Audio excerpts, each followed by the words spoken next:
on the outskirts of Doncaster, where today it looks more like a desert.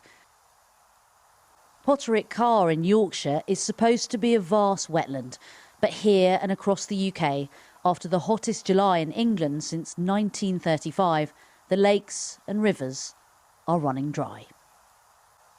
Mother Nature's way of saying enough, as an official drought warning is expected in parts of the UK tomorrow. This lake, if I can still call it that, has been here since the second ice age. Usually at this time of year, just to give you some idea, I'd be submerged in water. But today, South Yorkshire looks a lot more like Arizona. While the warnings come in words, these pictures speak for themselves.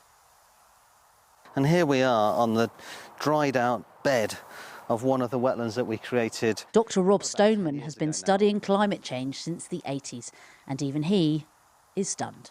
Rob, your first impressions of this lake?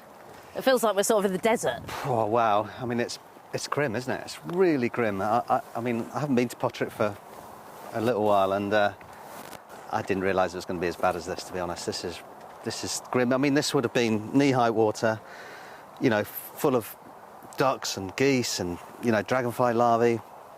So we'd usually need our waders to get through this lake? You definitely need wellies out this on the end of the lake, and in the middle of the lake there, yeah, waders for sure, yeah. And in winter, of course, it's up to here, so it's... Really? Yeah, this is a proper lake, or was.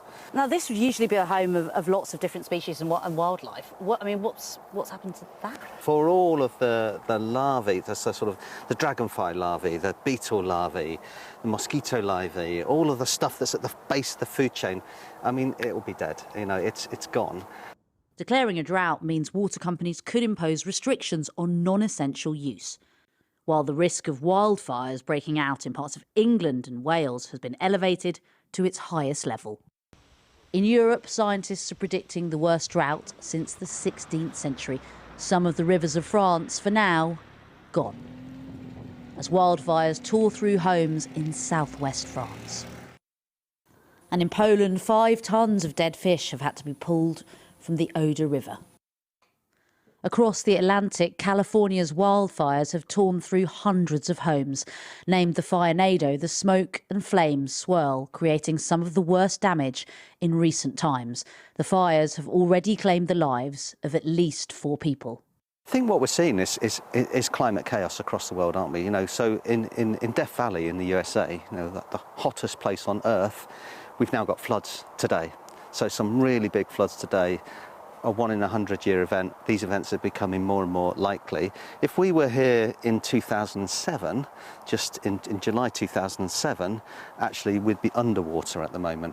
The scarred landscape here will take years to recover, but the bigger picture is much more bleak. As the UK's chief meteorologist warned, we are now entering into uncharted waters. Minnie Stevenson with that report. Well, our weather presenter Liam Dutton is with me now. Liam, these are extraordinary pictures here, but also across Europe. Give us some idea of the scale of this in Europe too. Well, Matt, it's been exceptionally dry across a large swathe of Europe. The European Commission's Drought Service is saying that this drought potentially could be the worst in 500 years. That's a staggering figure. Meanwhile, in France, they've had the worst drought on record in France. On average, less than 1 centimetre of rainfall in the month of July, and the country is currently experiencing its 4th heat wave of the summer. Then back here in the UK, of course, as we know, England has just had its driest July since 1935, and southern England its driest July on record, and the UK is currently experiencing its 2nd heat wave of the summer. And what about the impact of climate change on all this?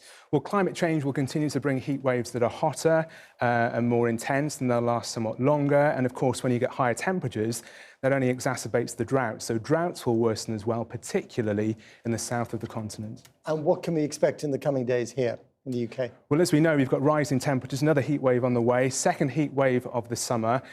This heat wave won't be as hot as the last one, but nevertheless, we'll still have temperatures into the mid-30s. And that's still quite astounding for the UK, by any degree. And as well as that, we've got the amber heat warning. So here it is. It covers much of England and eastern parts of Wales until Sunday. And the concerns in that area for the impacts that heat will have on health infrastructure and the transport network, but also there's the wildfire issue. You know, the ground's dry, temperatures will soar, and as we saw in the last heat wave, homes were destroyed by wildfires and fire services were pushed to their limits. There's one quick solution to all this. Rain. It's called rain. When? Okay, good news and bad news. The bad news is that it's not going to rain significantly anywhere in the northwest of Europe and the UK for the rest of the week. But from the weekend onwards, we switch high pressure around to low pressure, and that means we'll see a big drop in temperature and hopefully some significant rain in places that need it most. Liam Dutton, thanks very much indeed.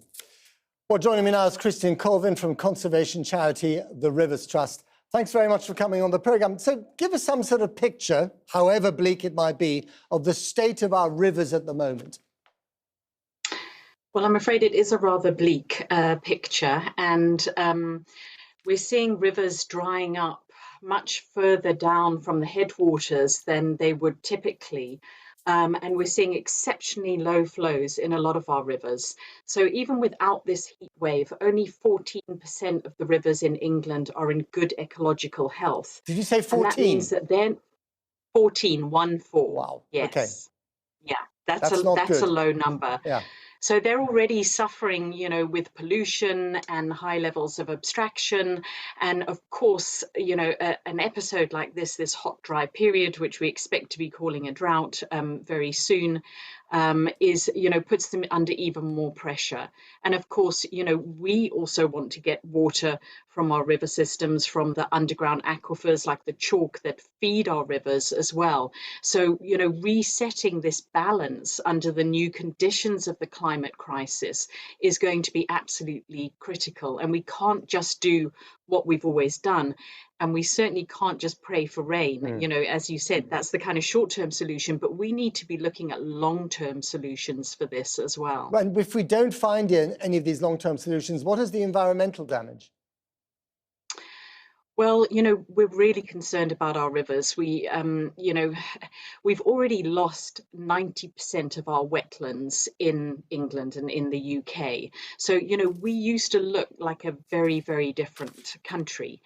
And part of the solution, you know, we're talking about the floods will come next, but part of the solution to what we're going to be facing in the climate crisis is definitely working with nature, trying to build back wetter, you know, regenerate, reconstruct and rejuvenate our rivers, our wetlands, our floodplains to be in a much healthier state so that they can retain the water when it does come and then have a slower release for longer when we have these dry periods, which, as your other speakers have said, are likely to get much more frequent. What about, you know, our mismanagement, the mismanagement of the big water companies? I mean, I'm just looking at some of the stats here.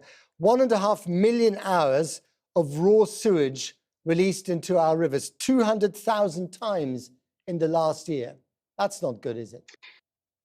It's definitely not good. And I think, you know, the climate crisis is going to put a spotlight on how we've made decisions about what is economic and what is acceptable and what our values are around offsetting a lot of costs onto the natural environment. So, you know, we have a principle in the UK, which is the polluter pays, but the polluter doesn't pay. You know, for the long term, it's the environment that's paying. And I think, you know, the relook and the rethink that we have to have around this now is the environment can no longer afford to pay for this kind of abuse and mismanagement, especially when it's coming under pressure of the climate crisis. So we really need to start internalizing those costs. We need to start fixing up the infrastructure we already have. And we need to complement that infrastructure with green infrastructure, living infrastructure to get us through the crises to come. And then here you have the Conservative Party candidates vying for leadership, vying to become Prime Minister, both, I think, agreeing they're going to reduce or get rid of the green levy, which will save 150 quid a year on our energy bills. But what does that do to our environment and to the rivers? You know, of course, carbon is the source of this. So, you know, our carbon emissions, the fact that we haven't moved fast enough over to renewable energy, that has to be an absolute priority. You know, we're seeing at the moment the wildfires, failure of crops, our rivers drying up, these kind of polycrises are going to coalesce more and more frequently in the future and put our very survival at risk. So we certainly cannot afford to let go of any levies that are pushing us in the right direction towards lower carbon emissions and helping us to adapt to the future that we know is coming. Christine Coven, thank you very much indeed. I'm afraid it doesn't get any better. Earlier, I spoke to Tom Bradshaw, a grain farmer in Essex and deputy president of the National Farmers Union. I began by asking him how serious the current situation is for agriculture. There's not a sector of agriculture that's not impacted at the moment. Many of you will have seen the fields that are normally green have turned brown in colour, and livestock and dairy farmers rely on the grass growth through the spring and summer months. And then they make hay, they make silage, and they normally feed that out during the winter. Because there's no grass growth, all of that silage and hay is now being utilised out in the fields at the moment, and there's real question marks about whether they have enough to get through the winter or not. And then you move on to the horticultural sector that's growing our potatoes, onions, carrots, and parsnips. And many of them have been using their irrigation, applying water to the fields since the beginning of June. And unfortunately, their reservoirs are now running out. And what can be done about it? Well, if your irrigation reservoir is already empty, actually, there's very little that can be done. And unfortunately, now we really are in the lap of the gods, and it just depends when it rains. When it comes to harvesting potatoes, it's absolutely crucial that you have enough moisture in the ground to avoid damaging those potatoes at harvest time.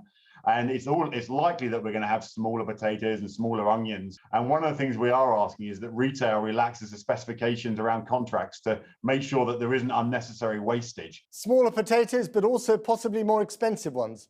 Absolutely. Unfortunately, we all know the cost of living crisis that we're going through at the moment. And on the back of the energy crisis and the challenges over in the Ukraine, we all need a really good growing season. But what we're seeing, unfortunately, is the opposite. We don't set the price at retail, but what we are asking is that our members must receive sustainable returns because they've got this huge increase in prices. So it's now down to retailers as to how much of those prices they can absorb themselves and how much they pass up the supply chains. Right, but just to be brief and wishing not to be too miserable, the drought makes the cost of living crisis for food even worse. I'm afraid that it does, and there's very little that can be done about that. And it really, we just hope that it comes to an end quickly. All right. Now, if and when a drought is actually declared by the government, what does this mean for your ability to extract water from rivers and lakes and reservoirs? So farmers that are using irrigation have abstraction licenses. So they have a limited amount of water that they're able to abstract. Some of them have flexible licenses, and most of them are already stopped from abstracting the water. And others have licenses which are permanent licenses. But under drought scenario, there's every likelihood that they would be restricted from taking the water from the reservoir, from the rivers, which compounds the challenges that are being faced at the moment. What we're really asking for is that food production is prioritised alongside environmental protection. At the moment, the risk of harm to the environment will trump food production every day, and yet it's absolutely crucial that we produce the country's food. And of course, if the climate scientists are saying this is not a one-off, this could be the new normal, is the farming industry, is your industry ready for this new normal? But we do have solutions. Every year we pump millions of litres of water into the North Sea during the winter months. We're very lucky that as a country we get an abundance of rainfall in the winter normally. And actually, if we start viewing water as part of our critical national infrastructure, really prioritising it for the production of food to underwrite our food security, then actually we need to look at how we store that water, how we transport it through our rivers and through our drainage boards, and then utilise it in the summer months. Are you getting enough attention from the government that's distracted by other matters at the moment? I know that prioritising food production is something that we haven't done enough over past years and decades. And at the moment, it does feel like we have a government which isn't functioning properly, and we really need them to be listening and making sure that water is prioritised for food production, not just environmental protection. And do you think they're calling a drought too late? Should they have done this a few weeks earlier? Well, obviously, if hosepipe bans had come in earlier, then that might have maintained more river flow and then enabled the water to be used for food production, for irrigation purposes. But we are where we are now. This is climate change in action, and we now need to make sure that we put a line in the sand, we move forwards, and when we have the next drought like we're going through now, we're not in the same position. Tom Bradshaw, thanks very much and good luck. Thank you. Well, yesterday, the Environment Secretary, George Eustice, met water company bosses and said that he had been reassured that water supplies remain resilient across the country.